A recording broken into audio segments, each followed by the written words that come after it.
Welcome back everyone to Pineleaf Plays a Minecraft Skirmish, and we have made a bit of progress with our wall here. We have taken that out probably actually a little bit further than I originally was planning, but I jagged it a little bit more than I was planning also, and I think this will work out nicely. This is the entrance where most of the opponents enter during the skirmish. This here is the other entrance where that other person, that sorcerer, enters at during one of the encounters, so it's in neater shape than it would be in the skirmish, since that section of the wall is a bit on the broken side. But it's hard to represent a broken wall here in the skirmish. Now, this thing, there are these, I guess, mini towers all over the place, especially along the side walls of Thongolhad. Now, I decided that since this is the only one that appears in the main area, that I extended the wall on this side a little bit more than originally was planned, so I got all the way down to this side. Now, in the actual skirmish, you start to run into a height up here that comes up, which I don't have here, but actually I think military-wise it's probably a little bit more effective not to have a height here. And I'm going to be making another one of these. Oh, maybe if I put a block there instead of dirt, it would be a little bit easier. Yeah, I don't need bread there right now. So, alright. Well, that's probably a little bit too much on the way of... Alright, I want this 3 high, and what I'm going to do... And the idea here then is to put steps all the way around, upside down steps, and that'll help represent the tower, which is short going up and then has a little bit of a larger area. I guess that's to make it easier to defend. Alright, and I will do the same thing here.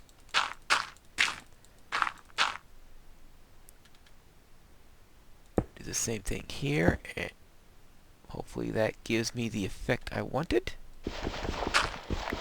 Don't I have a shovel in here somewhere? Yes, I do. A lot faster when you got a shovel. Alright, now, this side...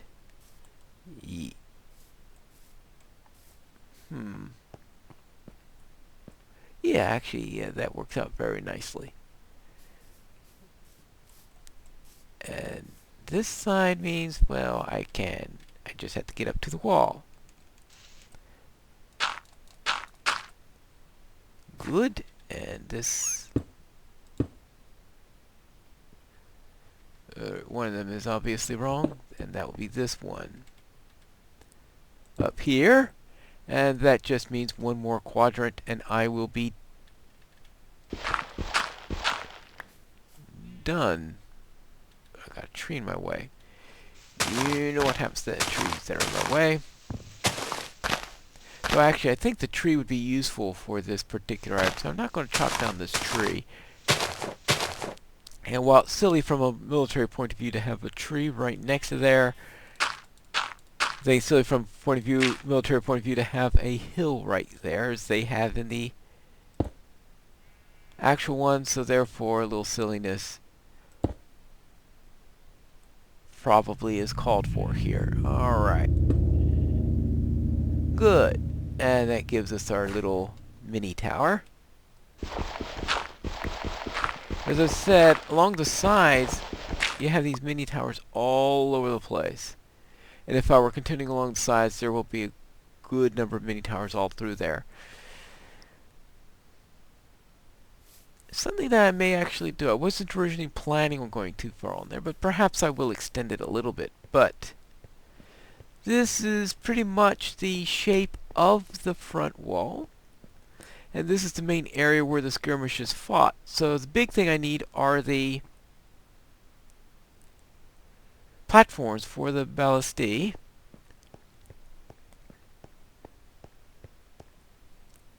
have one there.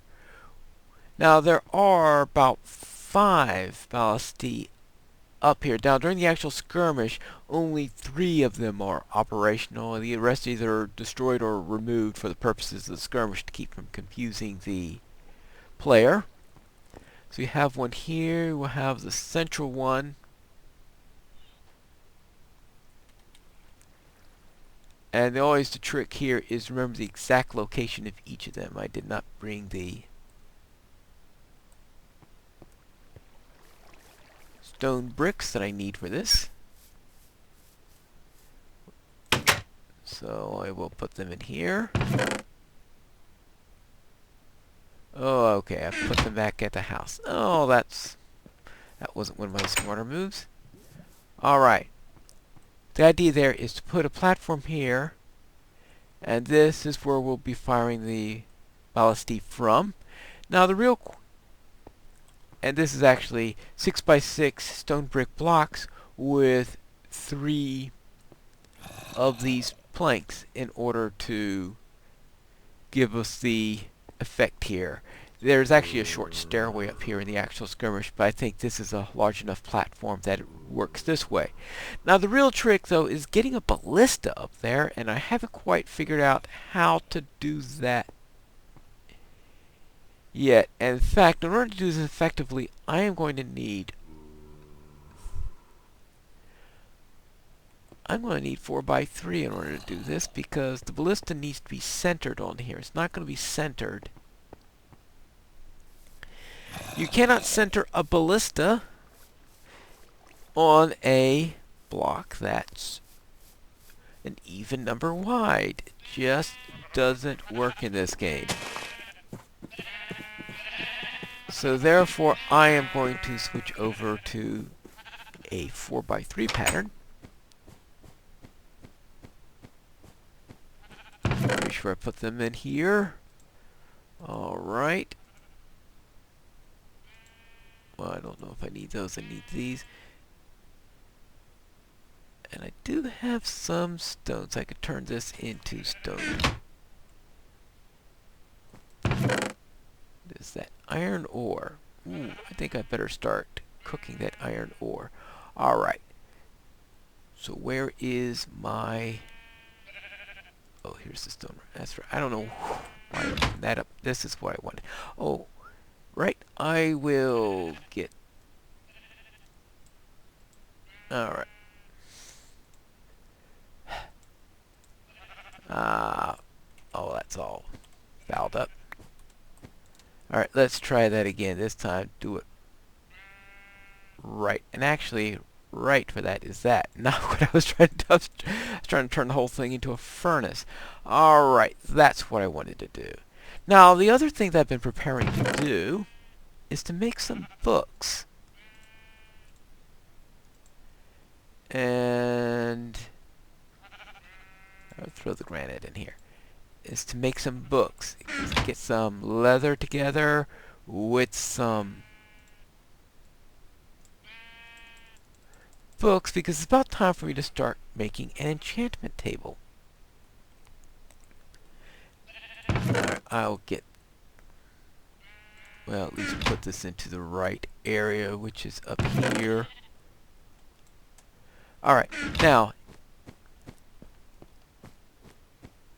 Up here, we have my enchanting room, and I've been thinking of making an enchantment table. And, oh yes, diamonds, diamonds, diamonds, diamonds. You need diamonds for an enchantment table. Okay, I'll put them up here then.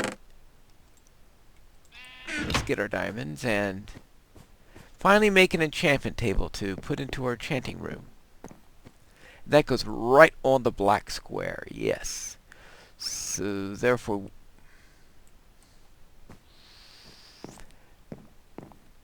right. Crafting, you'd want to actually craft it before you can place it. So therefore, we are going to need a pair of diamonds for that. We are going to need some books. Okay, we'll need one book, and we need obsidian. And Went through trouble of collecting more obsidian between episodes, and finally we have an enchanting table. Achievement. Enchanting. Alright. And then I could also make some more bookshelves, because you need bookshelves in order to get the most out of your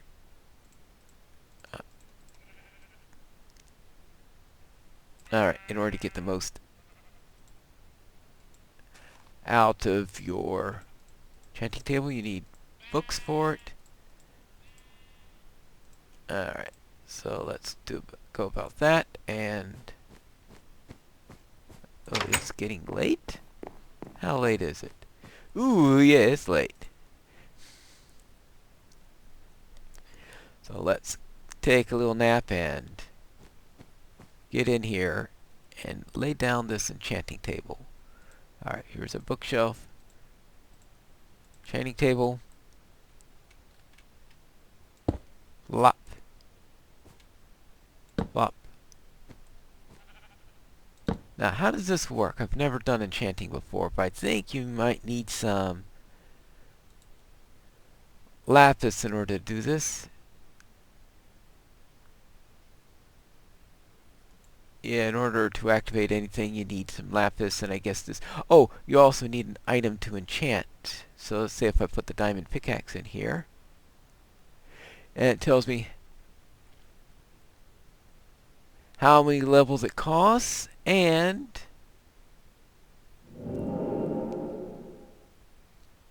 how much lapis it requires. I guess that's how much lapis it requires. I'm not sure what this is. Oh, that must be the... It says one enchantment level. Whether... What exactly that means, I don't know. But I don't know whether this is how many... Yeah, because this... Because that has a higher number than that one. So I don't know if that's some other cost, like how many of your character levels and the enchantment level something. But whatever it means I do need to collect some lapis, which is something that I suspected I would be needing to do.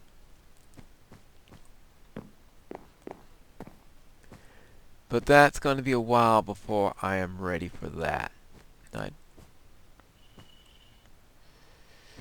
So what do I want to do next? I want to store away these diamonds because I don't want to go around carrying diamonds all over the place. That way if I take a swim in some lava, I won't lose too much. Especially when collecting the obsidian, there were a couple of times where I had some oopsies where I was falling into lava. Fortunately, yeah, right. Now let's put some coal here and put the iron ore there. That would be good. And that'll give me some extra iron, and I could actually get some protection. Now let's get back to the wall.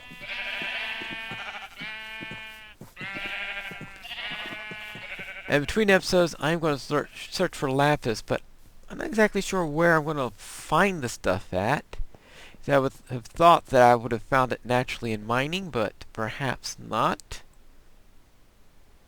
Alright, I want to get some of this.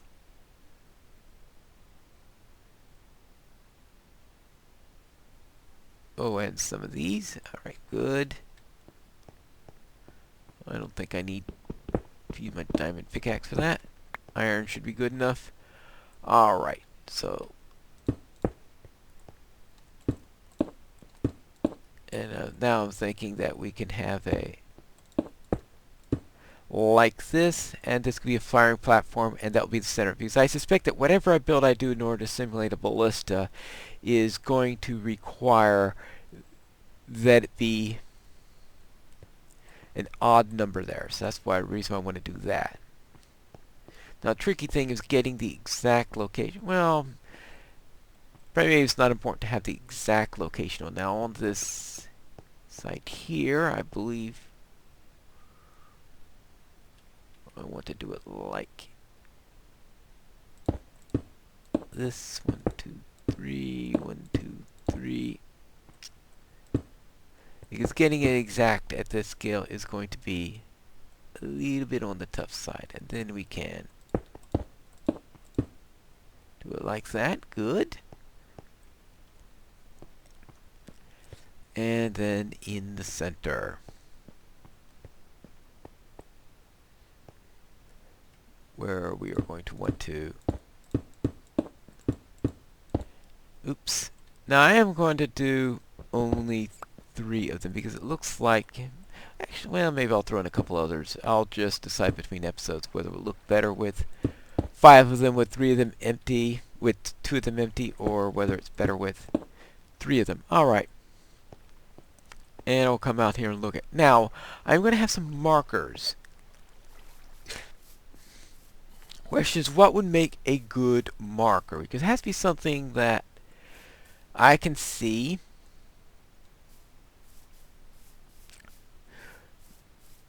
But the enemy, of course, won't be. Now, having these trees out here, because you want clear shots to your markers. The idea of the markers is this is where we are going to hit. And you have this glowy indicator in the game, but obviously if one were building actual ballistae and had some sights on them, you probably have something else to indicate the location. It has to be something though that you know, but your enemy won't see as being too obvious.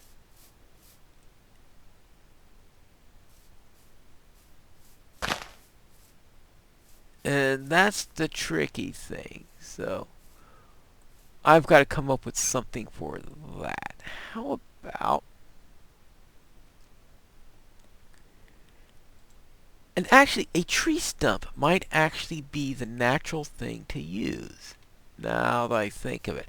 Because then we could say, well, they might think it's just a tree stump or something like that. And, well, it's more than just a tree stump. It's actually a marker saying, you step here and you are dead. So we'll put 1 there. I don't know what happens if a...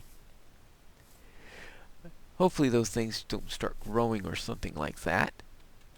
But just put a tree stump there, and I'm hoping that I'll mark the whole thing properly.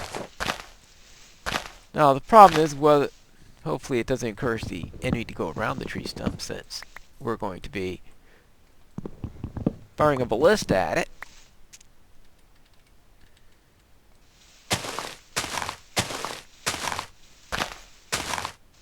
Alright, let's go. But we don't want the entire tree in our way when we actually do this. As I said, you really don't want a tree in your direct side of there, because let's face it, a tree there definitely going to move.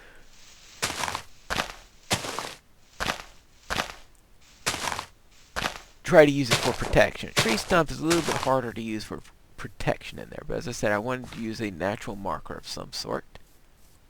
Oh, and let's see. Good, and we could put a marker right here. You know, I want to eat that apple now that... Alright, I'll take these birch saplings and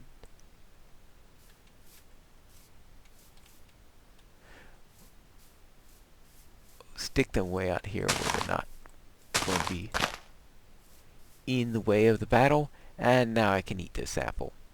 Oh, I gotta pick it up first!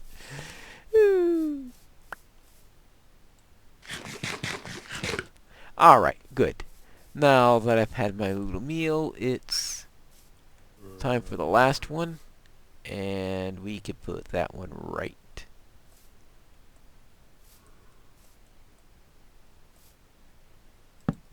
there. Alright, that'll be it for now. I may move them, but that'll at least give you the idea.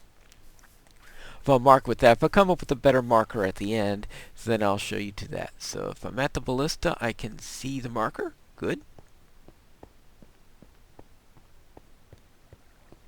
Good. Of course, it sticks out like a sore thumb, which let's feels a little bit close, but I guess that'll have to do with the type of scales we're dealing with. I may move them out a little bit, especially that one. Now, most likely, I am going to have to build a road, probably a gravel dirt road that goes across in that way. A road is probably a way that makes it easier to go down that way, and in fact, a road probably makes an excellent marker. So you say, oh yeah, just shoot down there, and whatever's down on the road is going to get pounded. But alright, that's where we are, and we'll have to decide what we're going to do next time. If I come up with an idea on how to properly build the ballistae, then that's what we'll do. Otherwise, I think I might show you what my current planned location is for Amonsul. But whichever it is, that'll be for the next episode of Pineleaf Plays Minecraft Skirmish.